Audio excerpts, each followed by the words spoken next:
অনেক বড় breaking news. IPL 2026 সালের জন্য হর্ষিত রানার রিপ্লেসমেন্ট নিয়ে নিল কলকাতা নাইট রাইডার্স।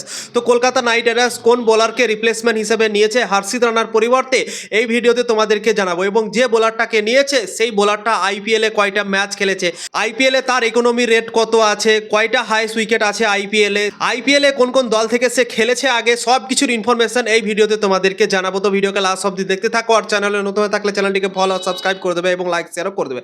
তো চলো ভিডিওটাকে শুরু করি। আইপিএল 2026 সাল থেকে হর্ষিত রানা পুরোপুরিভাবে ছিটকে গিয়েছে, সে আর এই আইপিএল 2026 সালটা খেলতে পারবে না।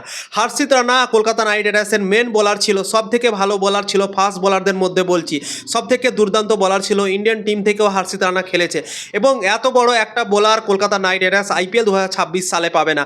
তো কত বড় একটা ঝাটকা তোমরা নিজেই ভাবতে পারো বন্ধুরা।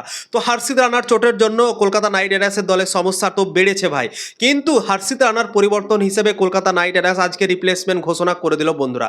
তো চলো তোমাদেরকে বলে দিচ্ছি কোন বোলারকে নিয়েছে এবং সেই বোলারটা কত ম্যাচ খেলেছে আইপিএলে। নবদীপ সাইনিকে কলকাতা নাইট রাইডার্স হর্ষিত রানার পরিবর্তে রিপ্লেসমেন্ট ঘোষণা করলো আজকে, এবং কিছুক্ষণ আগে কলকাতা নাইট রাইডার্স নিজের অফিসিয়াল অ্যাকাউন্ট থেকে পোস্ট করে জানিয়ে দিয়েছে কি কলকাতা নাইট রাইডার্সের ফ্যামিলির হিস্সা হয়ে গিয়েছে নবদীপ সাইনি।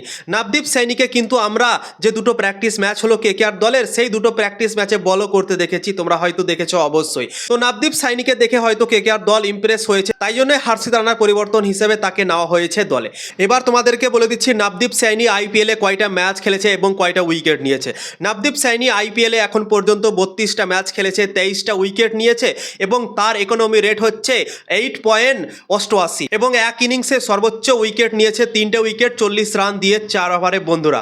নবদীপ সাইনি আইপিএলে এর আগে দুটো দল থেকে খেলেছে, প্রথমবার খেলেছিল আরসিবি দল থেকে এবং দ্বিতীয়বার খেলেছিল রাজস্থান রয়্যালসের দল থেকে, এবং এবার জয়েন হলো কেকেআর দলে। মানে 3টে দলে খেলতে যাচ্ছে নবদীপ সাইনি আইপিএলে এখন পর্যন্ত বন্ধুরা, কেকেআর দলে জয়েন হওয়ার পর। তো এই ছিল নবদীপ সাইনির স্ট্যাট এবং কেকেআর দল তাকে হর্ষিত রানার পরিবর্তন হিসেবে নিয়েছে। তো কেমন হলো হর্ষিত রানার রিপ্লেসমেন্ট অবশ্যই তোমরা কমেন্ট করে জানাতে পারো। নবদীপ সাইনির কাছে গতি আছে ভালো, 140 প্লাস গতিতে সে বল করে, তার হাইটও কিন্তু অনেক আছে। তো কেকেআর দল মনে হচ্ছে এই বছর যে হাইট বেশি আছে সেই বোলারগুলোকেই ভাই কিনছে। তোমরাই নিজেই দেখো ভাই, ক্যামরন গ্রিনের কাছে অনেকগুলো হাইট আছে, অনেক লম্বা চওড়া ক্যামরন গ্রিন। তারপর ব্লেসিং মুজারবানিকে নিয়েছে, সেও কিন্তু অনেক লম্বা চওড়া, 6.6 ফিট তার উচ্চতা। আকাশদ্বীপের জায়গায় সৌরভ দুবেকে নিয়েছে, তারও কিন্তু ভাই অনেকটা হাইট আছে এবং বাঁহাতি বোলার সে। এবং আজকে নবদীপ সাইনিকে নিল, নবদীপ সাইনিও কিন্তু ভাই অনেক হাইট তার আছে, এবং মনে হচ্ছে কেকেআর দল যে হাইটের বোলারগুলো আছে সেই বোলারগুলো কি ভাই পছন্দ করছে এই বছর আইপিএল 2026 সালে বন্ধুরা। তো কেমন হলো নবদীপ সাইনি কেকেআর দলের জন্য একজন রিপ্লেসমেন্ট বোলার অবশ্যই তোমরা কমেন্ট করে জানাতে পারো। আমার তো মোটামুটি লেগেছে ভাই।